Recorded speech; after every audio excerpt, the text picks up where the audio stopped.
नमस्कार।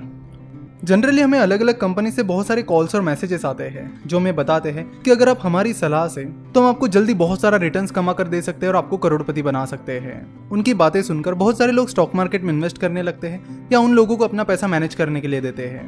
तो आज हम बात करेंगे कि क्या सही में स्टॉक मार्केट में इन्वेस्ट करके करोड़ों रुपए कमाए जा सकते हैं, अगर हाँ तो कैसे, और अगर नहीं तो क्यों। तो इस सवाल के जवाब के लिए हमें पहले समझना होगा कि स्टार्टअप इन्वेस्टमेंट और स्टॉक मार्केट इन्वेस्टमेंट काम कैसे करती है। चलो तो इसे एक एग्जांपल की मदद से समझते हैं। मान लेते कि एबीसी नाम की कोई कंपनी है जिसका रेवेन्यू पिछले साल 100 करोड़ रहा है और प्रॉफिट 10 करोड़ रहा है ना। अगर 3-4 साल बाद एबीसी कंपनी का रेवेन्यू 1000 करोड़ हो जाता है और प्रॉफिट 100 करोड़ हो जाता है तो ऑब्वियसली उसकी वैल्यू बढ़ जाएगी। यानी कंपनी के बिजनेस परफॉर्मेंस में ग्रोथ होने की वजह से कंपनी की वैल्यू बढ़ जाएगी। तो जिन लोगों ने जब कंपनी का प्रॉफिट 10 करोड़ और रेवेन्यू 100 करोड़ था तब कंपनी में इन्वेस्ट किया था, उन लोगों को जब कंपनी का प्रॉफिट 100 करोड़ और रेवेन्यू 1000 करोड़ हो जाएगा तब अच्छा खासा प्रॉफिट हो जाएगा। तो हमारे कहने का मतलब ये है कि जब कंपनी अच्छा परफॉर्म करती है तो कंपनी का वैल्यूएशन बढ़ जाता है, और अगर कंपनी खराब परफॉर्म करती है तो कंपनी का वैल्यूएशन कम हो जाता है। चलो तो इसे एक एग्जांपल की मदद से समझते हैं। Amazon जो कि US based e commerce company है, वो पिछले कई सालों से लगातार अच्छा परफॉर्म कर रही है, जिसकी वजह से उसका वैल्यूएशन लगातार बढ़ रहा है और उसके शेयर होल्डर्स को उसका लगातार फायदा मिल रहा है। सेम चीज Google, Microsoft, TCS, Reliance industries, HDFC bank, इन कंपनीज पर भी लागू होती है। तो चाहे आप स्टार्टअप में इन्वेस्ट कर रहे हो या किसी स्टॉक एक्सचेंज लिस्टेड कंपनीज में, अल्टीमेटली मैटर ये करता है कि क्या वो बिजनेस आगे चलकर अच्छा परफॉर्म करेगा या नहीं। अगर वो बिजनेस अच्छी ग्रोथ दिखाता है और सक्सेसफुल बन जाता है तो इन्वेस्टर्स को उसका फायदा मिलेगा। अगर ऐसा नहीं होता है और अगर वो बिजनेस खराब परफॉर्म करने लगता है और बंद हो जाता है तो इन्वेस्टर्स को नुकसान होता है। जैसे कि हमने देखा कि किंगफिशर एयरलाइंस का बिजनेस 2010 से धीमी गति पर आ गया और 2012 को बंद हो गया, गायब हो गया। तो जिन लोगों ने किंगफिशर एयरलाइंस में इन्वेस्ट किया था उन्हें नुकसान हुआ। रीजन सिंपल है, उस बिजनेस की परफॉर्मेंस खराब रही जिसकी वजह से इन्वेस्टर्स के रिटर्न्स भी खराब रहे। तो अगर स्टॉक मार्केट की बात की जाए तो स्टॉक मार्केट क्या है? स्टॉक मार्केट एक ऐसा प्लेटफॉर्म है जहां पर आप किसी कंपनी के शेयर्स खरीद सकते हो, यानी शेयर्स को खरीद कर आप उस कंपनी के हिस्सेदार बन सकते हो। सो अगर वो बिजनेस फ्यूचर में अच्छा परफॉर्म करता है तो उस कंपनी का वैल्यूएशन बढ़ेगा और जिसका आपको फायदा मिलेगा। सबसे इंपॉर्टेंट चीज जो यहाँ पर हमें समझना जरूरी है वो ये कि किसी भी बिजनेस की परफॉर्मेंस 1 या 2 दिन में नहीं बदलती है। किसी प्रोजेक्ट पर काम करने में या कोई स्पेशल प्रोडक्ट या सर्विस लॉन्च करने में काफी सारा टाइम लग जाता है, या अगर कंपनी को कोई स्ट्रैटेजी अप्लाई करनी है तो स्ट्रैटेजी को अप्लाई करने में और उसके रिजल्ट आने में काफी टाइम लगता है। तो बिजनेस परफॉर्मेंस और ग्रोथ दिखाने में कंपनी को टाइम लगता है। बिजनेस एक प्रोसेस है, यहाँ रातों रात सब कुछ नहीं बदलता है। बहुत सारी प्लानिंग करनी होती है, बहुत सारी स्ट्रैटेजीज अप्लाई करनी होती है।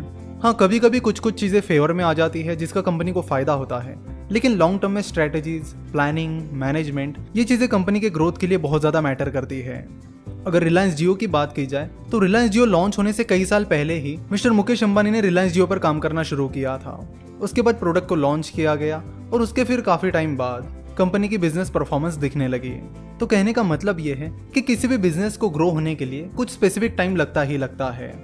तो जिन लोगों ने रिलायंस इंडस्ट्रीज, जो कि रिलायंस जियो और बाकी कई सारी कंपनीज चलाती है, उसमें 2015-16 में इन्वेस्ट किया था और तुरंत ही 2-4 महीने बाद या 1-1.5 साल बाद एग्जिट किया तो उनको कुछ खास फायदा नहीं मिला।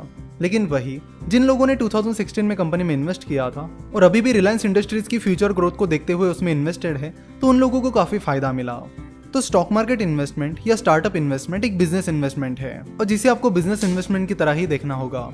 यानी किसी कंपनी में इन्वेस्ट करने से पहले आपको पता करना होगा कि क्या वो कंपनी फ्यूचर में अच्छी ग्रोथ दिखा सकती है, क्या वो फिलहाल सही वैल्यूएशन पर अवेलेबल है।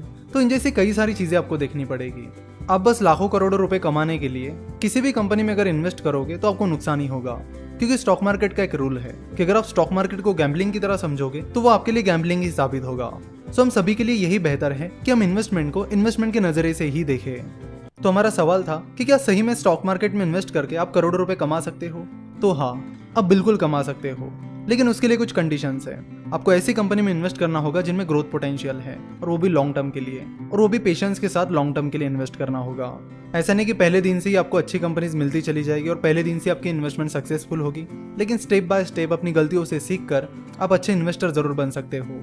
1-2 लोग नहीं, ऐसे हजारों लोग हैं जिन्होंने स्टॉक मार्केट से करोड़ों रुपए कमाए हैं, और ऐसे कई इन्वेस्टर की सक्सेस स्टोरीज हम ऑलरेडी कवर कर चुके हैं, जिनमें मिस्टर वॉरेन बफेट आते हैं, मिस्टर राकेश झुनझुनवाला आते हैं, mister Carlos Slim Helu, miss Dolly Khanna, mister Carl Icahn, et cetera et cetera. इसमें कई सारे एंजल इन्वेस्टर्स भी हैं जिन्होंने अर्ली स्टेज में स्टार्टअप्स में इन्वेस्ट किया था और जब वो स्टार्टअप ग्रो हो गए, आगे बढ़े, तो उन्हें काफ़ी फायदा मिला। जो लॉन्ग टर्म इन्वेस्टर्स होते हैं उन्हें एक और चीज़ का फायदा मिलता है और वो है कंपाउंडिंग, जिसे कई लोग दुनिया का 8th वंडर भी मानते हैं। कंपाउंडिंग के बारे में हम फिर कभी बात करेंगे। अगर इंडिया की ही बात की जाए तो इंडिया में ऐसे कई सारे एंजल इन्वेस्टर्स हैं जिन्होंने स्टार्टअप्स में इन्वेस्ट करके बहुत सारा पैसा कमाया है। तो आगे चलकर जब भी कोई कंपनी आपके पास आती है और आपको कहती है कि हम आपको इतने दिनों में इतना रिटर्न कमा कर देंगे, आपको तुरंत लखपति या करोड़पति बना देंगे, तो उनकी बातों पर बिलीव मत कीजिए। स्टॉक मार्केट कोई गैम्बलिंग प्लेटफॉर्म या क्विक पैसा कमाने का तरीका नहीं है। वो तरीका है बिजनेस में इन्वेस्ट करने का, उस बिजनेस में भागीदार बनने का। जब आप स्टॉक मार्केट में या किसी स्टार्टअप में इन्वेस्ट करते हो तो दो चीजें होती है। सही कंपनी चुनने पर आपको खुद को भी फायदा मिलता है और आपका पैसा इन्वेस्ट करने की वजह से वो पैसा इकोनॉमी में फ्लो होता है जिसका कंट्री को फायदा मिलता है। तो इन्वेस्टमेंट्स आप और कंट्री दोनों के लिए विन विन सिचुएशन होती है।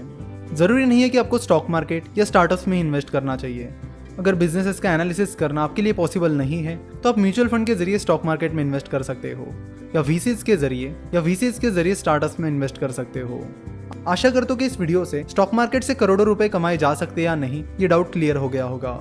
इस वीडियो को अपने उन सारे दोस्तों के साथ शेयर कीजिए जो स्टॉक मार्केट में इन्वेस्ट करते हैं या इन्वेस्ट करने की प्लानिंग कर रहे हैं, ताकि उन्हें भी स्टॉक मार्केट की रियलिटी के बारे में पता चले। हमसे जुड़े रहने के लिए आप हमें फेसबुक, ट्विटर और इंस्टाग्राम पर फॉलो कर सकते हो। वीडियो देखने के लिए और हमारे साथ जुड़े रहने के लिए आपका बहुत बहुत धन्यवाद।